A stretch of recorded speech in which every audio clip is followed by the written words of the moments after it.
पढ़ रहे थे जीव और पर्यावरण या वातावरण। तो उसमें पर्यावरणीय कारक था।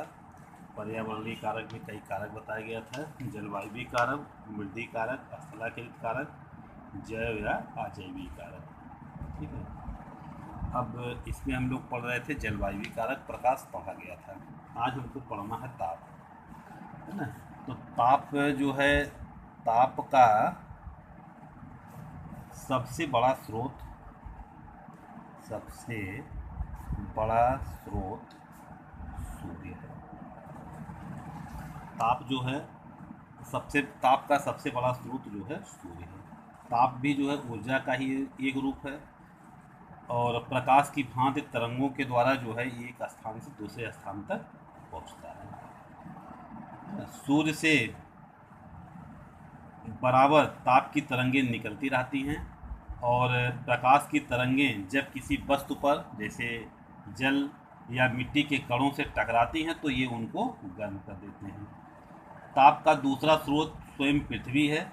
पृथ्वी के अंदर की गर्मी कभी कभी ज्वालामुखी के रूप में बाहर आती है और वायु को गर्म कर देती है ना। या अथवा सूर्य का प्रकाश जब मिट्टी अथवा जल पर पड़ता है तो उसका अधिक भाग पृथ्वी में अवशोषित हो जाता है और ताप के रूप में पुनः पृथ्वी की सतह से वायुमंडल, भाई जब प्रकाश पड़ेगा ताप का तो पृथ्वी जो है अवशोषित कर लेती है और फिर पृथ्वी की सतह से ये वायु के रूप में निकलता रहेगा। देखिए, जो पृथ्वी से निकली हुई ताप की किरणें वायु कणों अथवा बादलों से टकराकर पुनः पृथ्वी पर वापस आ जाती हैं, जिसके कारण बादल हो जाने पर वातावरण में गर्मी बढ़ जाती है। जिस स्थान पर पौधे होते हैं वहाँ की मिट्टी धूप से गर्म नहीं, भाई जहाँ पौधा होगा वहाँ की मिट्टी गर्म नहीं हो पाएगी और जिस स्थान पे पौधे नहीं होंगे वहाँ की मिट्टी के कण जो है गर्म हो जाते हैं, गर्म भी हो जाते हैं और रात में ठंडे भी हो जाते हैं उतनी ही शीघ्रता से। जीवधारी भी श्वसन की क्रिया में, भाई जब श्वसन की क्रिया करते हैं तो ताप बाहर निकलता है। जहाँ नमी के साथ खाद्य की मात्रा अधिक होती है वहाँ सूक्ष्म जीव जैसे जीवाणु जो है पाए जाते हैं। अब अत्यधिक जीवन क्रियाओं के द्वारा जो है वहाँ भी बहुत गर्मी पैदा करते हैं।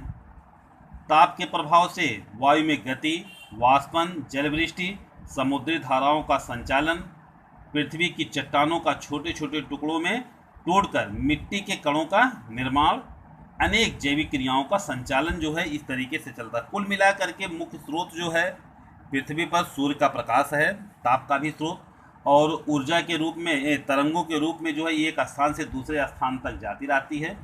जब ये मृदा कणों पर या जल पर पड़ते हैं तो ये उनको गर्म कर देते हैं। दूसरा स्रोत बताया गया पृथ्वी भी है। पृथ्वी से ज्वालामुखी, भाई जब ज़्यादा गर्म हो जाती है ज्वालामुखी निकलती है तो ये वायुमंडल को जो है ये गर्म कर देते हैं।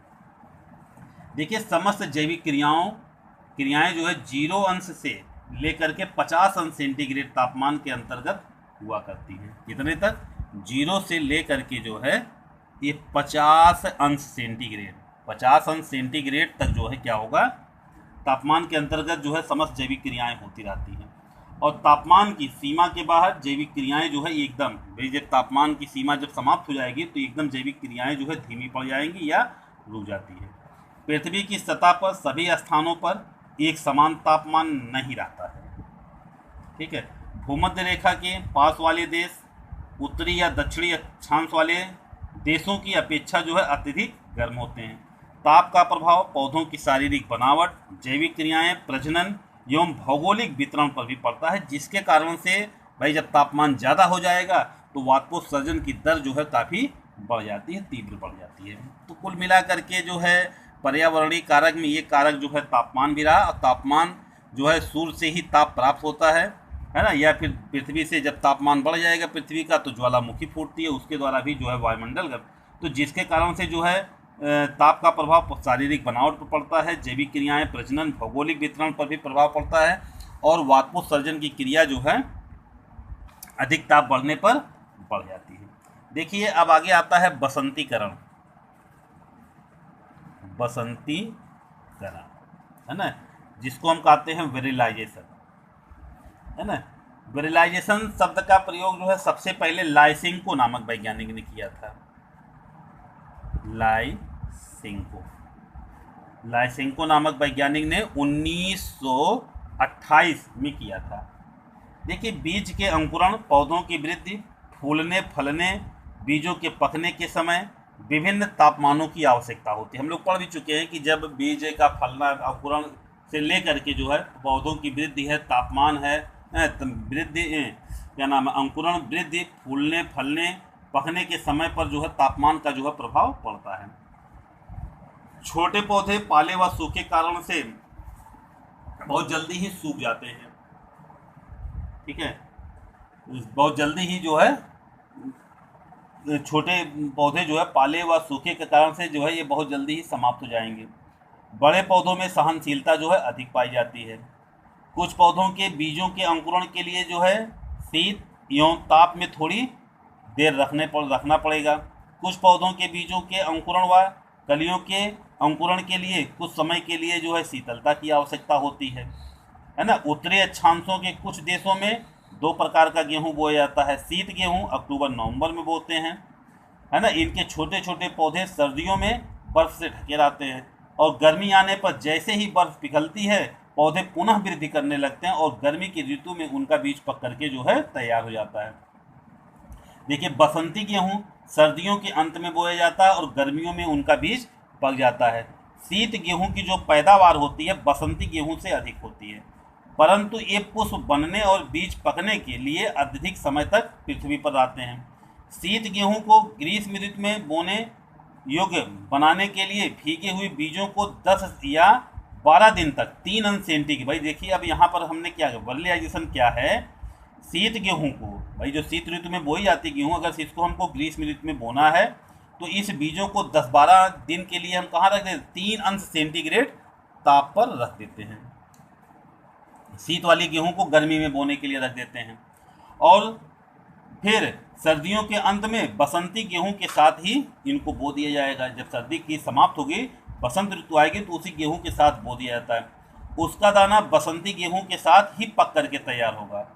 भाई देखिए, यहाँ पर हमने किया क्या, हमको शीत ऋतु वाली गेहूं को बोना है, ग्रीष्म ऋतु में बोना है ना। अब हम शीत ऋतु में नहीं बोए हैं इसको, अब बोने के लिए हम कहाँ ले गए, जो है गर्मी के दिनों में हमको तैयार चाहिए, तो जो बीज है उन बीजों को 10-12 दिन के लिए जो है 3 अंश सेंटीग्रेड के ताप पर रख देते हैं और फिर इसको सर्दियों के अंत में बो देते हैं, है ना। उसी जब बसंत वाली गेहूं बोई जाती है बसंत ऋतु में बो देते हैं, दोनों साथ साथ तैयार हो जाते हैं। इसी प्रक्रिया को हम क्या कहते हैं, बसंतीकरण कहते हैं। इसी प्रक्रिया को बसंतीकरण कहा जाता है। देखिए, जब पाला पड़ता है तो पौधों को 2 प्रकार से हानि होती है। एक, अंतर कोशिकीय स्थानों में बर्फ जमने लगता है जिसके कारण से कोशिकाओं के अंदर का जल जो है बाहर नहीं आ पाएगा और कोशिका द्रव्य में जल की कमी पड़ने से जैविक क्रियाएं रुक जाती हैं और पौधों की मृत्यु हो जाती है। कभी कभी शीतता से कोशिका के अंदर बर्फ के क्रिस्टल बनने से जीव द्रव्य नष्ट हो जाता है। इनके कारण से जो है ये नुकसान पहुंचाते हैं, है ना। तो इस तरीके से देखा जाए, अच्छा, कुछ बीज और बीजाणु जो है शीत से उतने प्रभावित नहीं होते हैं जितना उनसे निकला हुआ अंकुर तथा शीत पौधा जो है प्रभावित होता है। पौधों के तनों अथवा पत्तियों पर घने छोटे रोम एवं मोम की परत होने पर उन पर शीत का प्रभाव नहीं पड़ेगा। जब उसमें पड़ेगा तो शीत का प्रभाव नहीं पड़ता है। कभी कभी छोटे पौधों को धीरे धीरे कम पानी देने और थोड़े समय के लिए शीत में रखने पर उन पौधों के बड़े हो जाने पर पाला व सूखे का प्रभाव जो है कम हो जाता है। इसी क्रिया को हम क्या कहते हैं, दृढ़ीकरण कहते हैं। तो हमने देखा बसंतीकरण क्या है, तो बसंतीकरण में जैसे हमको गेहूं बोना है, शीत गेहूं और जो है बसंती गेहूं। अब दोनों गर्मी में ही तैयार, शीत ऋतु वाली गेहूं को बसंत ऋतु में बोने के लिए हम इसको क्या करेंगे, 10-12 दिन के लिए जो है 3 अंश सेंटीग्रेड पे गेहूं को रख देते हैं और फिर इसको बसंत वाली गेहूं के साथ बो दिया जाता है और दोनों गेहूं जो है साथ साथ तैयार हो जाती है। ये प्रक्रिया कहलाती है बसंती गेहूं कहलाती है, बसंतीकरण कहलाती है ना। तो इस तरीके से जो है हम बसंतीकरण, है ना। और क्या पढ़े, जो है जलवायु कारक में ताप पढ़े कि ताप जो है सबसे बड़ा स्रोत जो है ताप का क्या है, सूर्य का प्रकाश होता है ना। और सूर्य का प्रकाश जो है सबसे बड़ा ताप है पृथ्वी पर। जब ये पड़ेगा तो जल है, मृदा है, ये जो है गर्म हो जाते हैं और कुछ भाग जो है पृथ्वी में भी अवशोषित होती है, पृथ्वी भी गर्म हो जाती है है ना, फिर जो है ज्वालामुखी के रूप में जो है फूटते हैं, जिसके कारण से वातावरण में गर्मी, तो कुल मिला करके जो है ताप का भी प्रभाव पड़ता है, जिसके कारण से जो है वहाँ पर पाए जाने वाली जो भी जीव जातियाँ हैं सबकी शारीरिक बनावट, जैविक क्रियाओं, प्रजनन, भौगोलिक वितरण पर जो है उनका प्रभाव पड़ेगा। ठीक है, और वाष्पोत्सर्जन की दर भी जो है इनसे प्रभावित होती है। बसंतीकरण हमने बताया, बसंतीकरण में क्या, जैसे शीत गेहूँ, बसंत गेहूँ पाई जा रही है।